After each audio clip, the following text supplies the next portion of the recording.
देखिए हम लोग पढ़ रहे थे अम्ल पढ़े। अम्ल को इंग्लिश में क्या बोलते हैं? एसिड। और एसिड का मैंने परिभाषा बताया था कि वह पदार्थ जो जल में घुलकर H+ आयन देता है वो अम्ल है। अरेनियस, ब्रॉन्स्टेड, लुईस तीनों का वैज्ञानिक क्या पढ़े थे? फिर क्षार भी पढ़े थे, है ना। तो हम लोग जनरल डिफिनेशन जानते हैं कि वह पदार्थ जो जल में घुलकर OH- आयन देता है उसको क्या बोलते हैं? क्षार बोलते हैं। क्षार का दूसरा नाम क्या होता है? इंग्लिश में बेस बोलते हैं या इसको हम लोग भस्म बोलते हैं ना भाई साहब। फिर हम लोग पढ़े थे अम्ल और क्षार की अभिक्रिया पढ़े थे। क्या पढ़े थे? अम्ल और क्षार की अभिक्रिया। तो मैंने आपको पढ़ाया था अम्ल और क्षार अभिक्रिया करेगा तो लवण और जल बनेगा। क्या बनेगा भाई साहब? लवण और जल बनेगा। क्लियर है? उसके बाद हमने आपको पीएच स्केल के बारे में बताया। किसके बारे में बताया? PH scale. पीएच स्केल की खोज सोरेनसन ने किया था, 1909 ईस्वी में किया था। पीएच स्केल एक डिवाइस होता है ना, किसी भी विलयन की सांद्रता को मापने के लिए, चाहे अम्लीय विलयन हो, क्षारीय विलयन हो या उदासीन विलयन हो। अगर पीएच का मान 7 से कम आया तो अम्लीय विलयन है, 7 से अधिक आया तो क्षारीय विलयन है, 7 के बराबर आया तो उदासीन है यानी न्यूट्रल है। बताए थे कि बताए थे? अब देखना क्या है कि पीएच स्केल सब आपने देखा तो अम्ल कई प्रकार के होते हैं।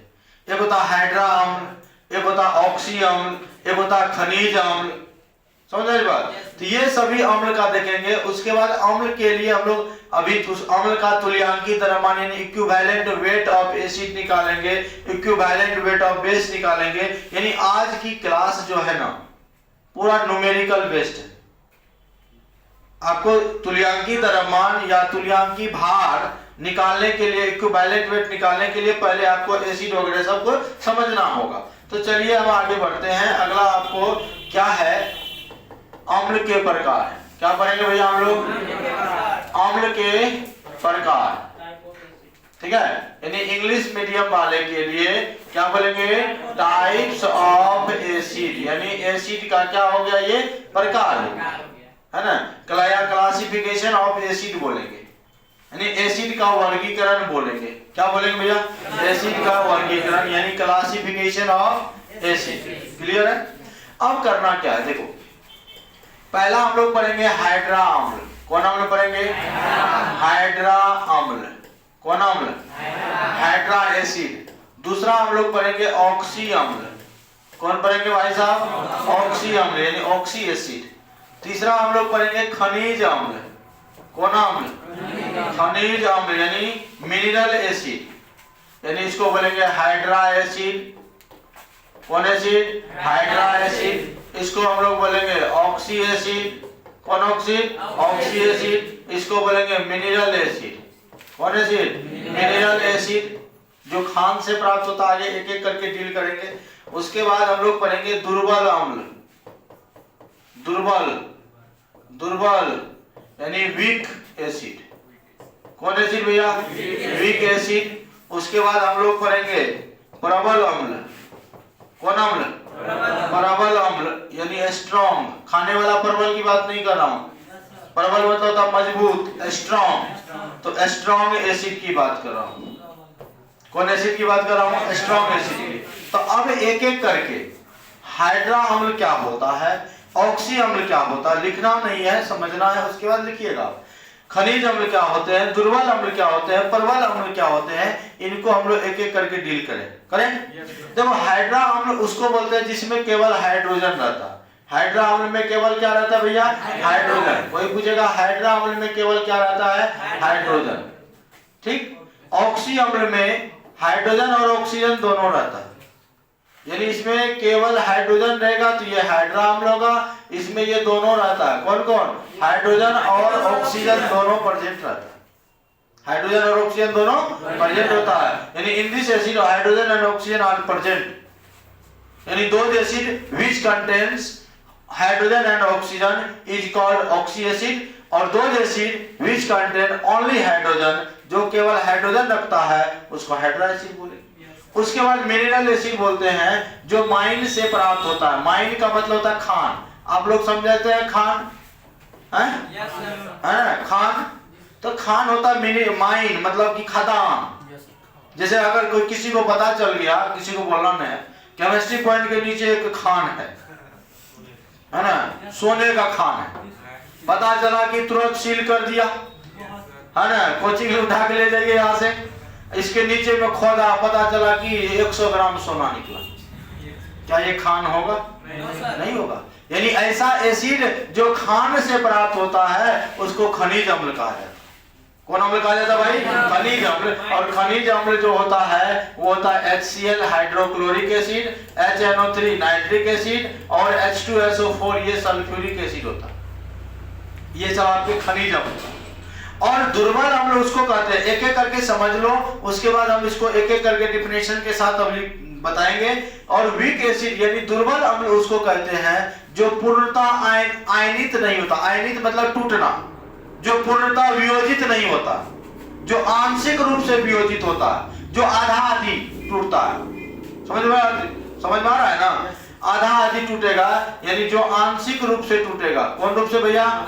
आंशिक रूप से जो टूटता है उसको क्या बोलेंगे? दुर्बल। और जो परबल का मतलब क्या हुआ? जो पूर्ण टूट जाएगा, पूर्ण आयनित होगा। आयनित मतलब टूटना, यानी पूरा पूरी जो टूट गया उसको बोलेंगे परबल, जो पूरा पूरी नहीं टूटा दुर्बल। समझ में आया यहाँ तक? अब एक एक करके हम लोग लेते हैं। हाइड्रा अम्ल क्या है, ऑक्सी अम्ल क्या है? तो पहला नंबर में हमने आपको बताया है। कौन अम्ल भैया बोलो? हाइड्रा अम्ल। परिभाषा बता सकते हैं?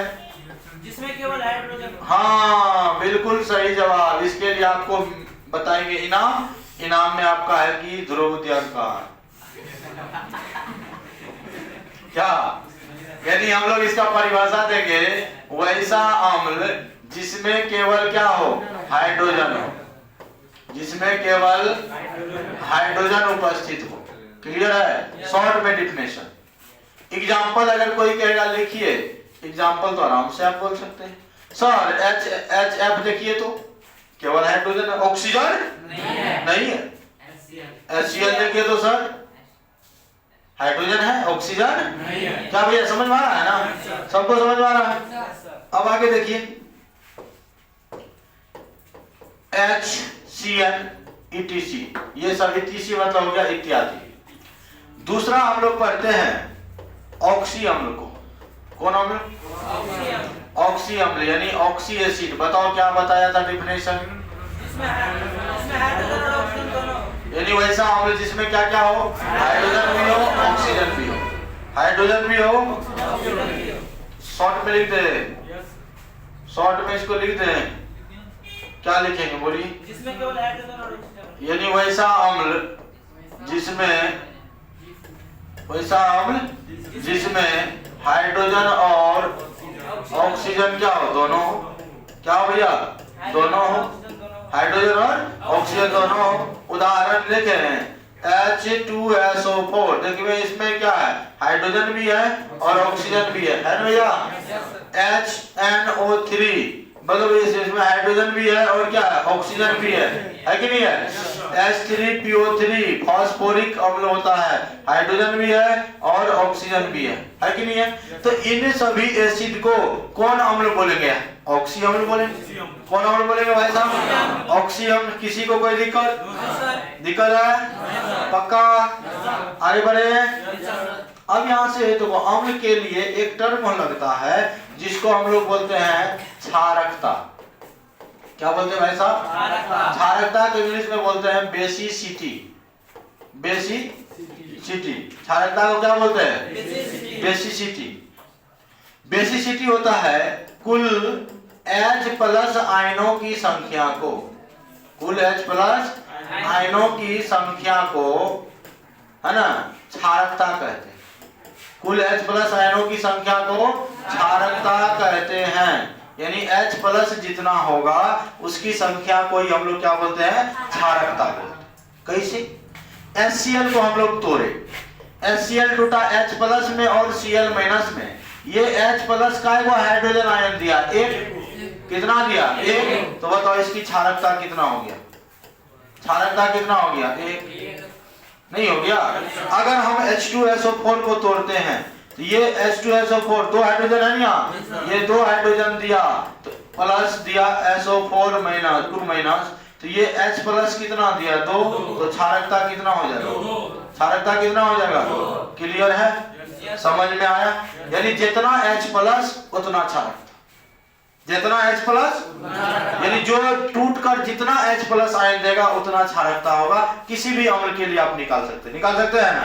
अच्छा ये बताओ, हाइड्रो अम्ल की क्षारकता हमेशा 1 होगा, क्योंकि ये टूटेगा एक हाइड्रोजन देगा, ये टूटेगा कितना हाइड्रोजन देगा, 1, इसलिए हाइड्रो अम्ल की क्षारकता कितना बोलेंगे, 1। आगे बढ़े, एक तरफ हम लिख रहे हैं एसिड, एसिड को हिंदी में क्या बोलेंगे, अम्ल, और एक तरफ लिख रहे हैं क्षारकता, एक तरफ क्या लिख रहे हैं, क्षारकता। तो बताओ भैया, HCl रहे, HF रहे, HNO3 रहे, यानी वैसा HCl, HCOOH, ये फॉर्मिक अम्ल है, ये लाल चींटी के डंक में पाया जाता है। ललका चींटी देखते हो ना, काटता है तो जलन होता है ना, जलन होता है यही इसी के कारण, क्योंकि उसमें ये फॉर्मिक अम्ल उपस्थित रहता। लाल चींटी के डंक में क्या रहता है भाई, फॉर्मिक अम्ल, इसलिए जलन होता है। और अम्ल जो है में प्रॉपर्टी जो है कि ये जलाता है ना। बैटरी के पानी थोड़ा सा जो हम लोग देखते हैं कपड़ा सब पे आता है तो क्या होता है, जला देता है, तो कुछ में डाइल्यूट सल्फ्यूरिक एसिड रहता है तो ऐसा होता है। अगर कंसंट्रेटेड हो जाए, है ना, समझ में आ रही बात, जो बहुत सुंदर है वो थोड़ा सा घस लेगा तो बहुत और सुंदर हो जाएगा, अति सुंदर। ऐसा नहीं करना है, समझे ना। हाँ तो भैया इन सभी की, या CH3, COOH, ये एसिटिक अम्ल है, ये सभी अम्ल की क्षारकता कितना, 1। लेकिन अगर H2SO4 रहे, इसकी क्षारकता होगा 2। अगर हम बात करें H3PO3 रहे, इसकी क्षारकता होगा 2, है ना। H3PO4 रहेगा तो इसकी क्षारकता होगा 3। अब आप कहिएगा सर एक चीज हमको समझ में नहीं आया कि सर यहाँ हाइड्रोजन है 3, आप क्षारकता लिखे, तो यहाँ हाइड्रोजन है 3, क्षारकता लिख दिए 3। इसके पीछे कारण है, इसकी संरचना को देखना। किसको देखना भैया, देखो भैया, P double bond OH OH, ठीक।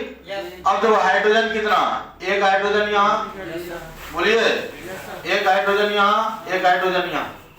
लेकिन इसका फॉर्मूला हुआ H3PO3, देखिए ना, हाइड्रोजन 1 2 3, फास्फोरस 1, ऑक्सीजन 1 2 3, H3PO3 हुआ, फास्फोरस अम्ल हुआ। अब इसमें 2 ही हाइड्रोजन को ये क्या कर सकता है, 2 ही हाइड्रोजन ये रिप्लेस कर सकता है। ये हाइड्रोजन जो है इतना जोर से पकड़ा हुआ है कि नहीं छोड़ेंगे, नहीं छोड़ेंगे, समझे, क्योंकि ये सहसंयोजक बंधन द्वारा इतना जुड़ा हुआ है, ये कहता हम नहीं छोड़ेंगे, यानी टूटबे नहीं करेंगे। तो जब ये नहीं टूटेगा तो हाइड्रोजन आयन यहाँ से निकलेगा, नहीं निकलेगा, आयनित होगा, ये 2 हाइड्रोजन आयनित होगा, नहीं होगा। जैसे बच्चा में एकदम मम्मी कही जाती थी तो पकड़ लेता था ना, नहीं छोड़ेंगे नहीं छोड़ेंगे, तो वही वाला बात है, यहाँ हाइड्रोजन ये नहीं छोड़ रहा है, ये यहाँ पर 2 ही H प्लस देगा, ये प्लस होगा, ये माइनस होगा, ये प्लस होगा तो ये माइनस, तो ये 2 हाइड्रोजन आयन को देता है, इसलिए इसकी क्षारकता कितना लिखे हैं, 2। लेकिन अगर हम H3PO4 की बात करें तो इसका संरचना को बड़ा गौर से देखिएगा, ध्यान दीजिएगा। कुछ दिखा, कुछ दिखा, कुछ दिखा, क्या दिखा, इसमें तीनों, हाँ इसमें तीनों हाइड्रोजन टूट जाएगा, इसमें तीनों हाइड्रोजन क्या हो जाएगा, टूट जाएगा। इसलिए यह 3 H प्लस को देगा, इसलिए जितना H प्लस देगा उतना क्षारकता होगा, क्लियर है। और देखो जिसका क्षारकता 1 उसको बोलते हैं एक भास्मिक अम्ल, कौन हम बोलेंगे, एक भास्मिक अम्ल। जिसकी क्षारकता 2 द्विभास्मिक अम्ल, कौन अम्ल बोलेंगे भाई साहब, द्विभास्मिक अम्ल। और जिसकी क्षारकता 3 त्रिभास्मिक अम्ल हो जाएगा, कौन हो जाएगा, त्रिभास्मिक अम्ल। समझ में आया क्या, समझ में आ रहा है, किसी को कोई दिक्कत नहीं है, हाँ यहाँ तक में दिक्कत नहीं है,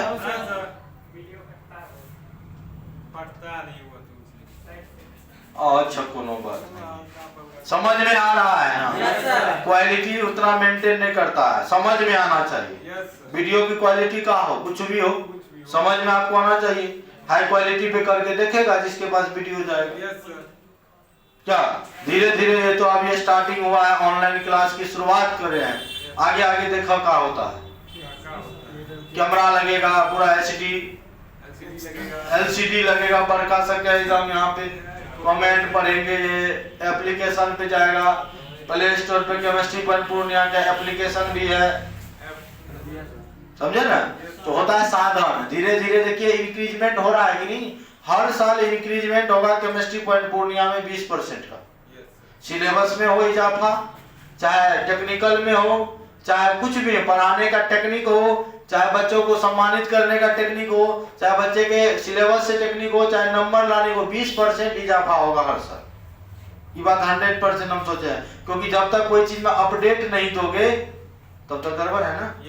अभी मान लिया जब पहले अगर कोई पुराना फोन खरीदता है, पुराना वाला फोन खरीदेगा 2 GB रैम वाला चलेगा? अभी जमाना आ गया अपडेट, 5G 2G 3G नहीं चलेगा, अब चलेगा 5G। तो धीरे धीरे अपडेट होगा। आप लोग का समर्थन प्यार मिल ही रहा है, तो देखिए आगे चल के क्या होता है। क्या आगे बढ़ते हैं, यहाँ तक समझ में आया? कोई दिक्कत? आगे बढ़े, चलिए आगे बढ़ते हैं। अब आपका आ रहा है परवल अम्ल, खनिज अम्ल, खान से प्राप्त अम्ल को खनिज अम्ल कहते हैं, क्लियर। अब आता है परवल अम्ल, कौन अम्ल? परवल अम्ल यानी स्ट्रॉन्ग एसिड। अच्छा बोल भैया परवल अम्ल किसको कहते हैं? अभी हम क्या बोले, जो पूर्णतः टूट जाए, यानी वैसा अम्ल जो पूर्ण आयनित हो। क्या हो भैया? पूर्ण आयनित हो, यानी पूरा टूट जाए, पूर्ण आयनित हो। बतावे क्या? जैसे H2SO4 जो है, इसको तोड़ेंगे ये 2 H प्लस देगा और प्लस SO4 2 माइनस देगा, ये पूरा पूरी टूट जाएगा, तो ये हो जाएगा परवल। कौन अम्ल हो जाएगा? परवल अम्ल। लेकिन अगर कोई पूछेगा दुर्बल अम्ल बताओ, हम क्या बोले? जो आंशिक रूप से टूटेगा। दुर्बल अम्ल में क्या बोले थे भैया? जो आंशिक रूप से टूटेगा। जो कौन रूप से टूटेगा? आंशिक रूप से टूटता है, जो आंशिक रूप से टूटता है ना। तो लिखेंगे यहाँ एक लाइन इंग्लिश में, all organic acid are weak acid. All organic acid are acids are weak acid, यानी जितना भी कार्बनिक अम्ल है सब क्या होगा? Weak acid. कार्बनिक अम्ल मतलब HCO फॉर्मिक अम्ल है, कौन अम्ल है? बोलो ना भैया। फॉर्मिक अम्ल है, CH3COOH, ये आपका एसिटिक अम्ल है। कौन अम्ल है? एसिटिक अम्ल है। C6H5COOH, ये आपका बेंजोइक अम्ल है। ये सब आपका कौन अम्ल है? दुर्बल अम्ल का उदाहरण है। क्लियर हुआ? अम्ल के प्रकार भी समझ गए। अम्ल का तुल्यांकी द्रव्यमान अब निकालना है। क्षारकता समझ में आ गई ना। अगर कोई पूछा, यहीं पर देखिए ना, कोई पूछा अम्ल का तुल्यांकी द्रव्यमान निकालिए, क्या निकालिए भाई साहब? तुल्यांकी द्रव्यमान। तो कहिएगा सर आणविक द्रव्यमान निकालने आता है ना, आणविक द्रव्यमान बटे क्षारकता। आणविक द्रव्यमान बटे क्या? क्षारकता करेंगे, तुल्यांकी द्रव्यमान आ जाएगा।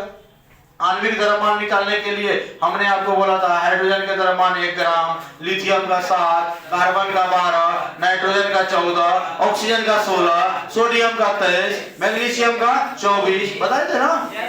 परमाणु द्रव्यमान याद है, इससे आप आणविक द्रव्यमान निकाल लीजिएगा। और अभी जस्ट मैंने क्षारकता का कॉन्सेप्ट दिया है ना। तो अगर आप इनको करेंगे तो यहाँ तक में किसी को कोई दिक्कत नहीं है। क्या भैया दिक्कत है? दिक्कत है तो पूछ लीजिए। अभी तक हम लोगों ने, एक बार मैं आपको स्लाइड दिखा दूं कि अभी तक हम लोगों ने क्या क्या पढ़ा। ये अम्ल के प्रकार पढ़े है ना, कौन अम्ल कैसा है। उसके बाद हमने आपको हाइड्रा अम्ल, ऑक्सी अम्ल, फिर क्षारकता बताए। कोई पूछेगा क्षारकता क्या है, तो कुल H+ आयनों की संख्या है ना। इस तरह से कोई दिक्कत है बताओ? तो इसको आप लोग अभी लिखिए, पहले छापिए, फिर आगे बढ़ते हैं।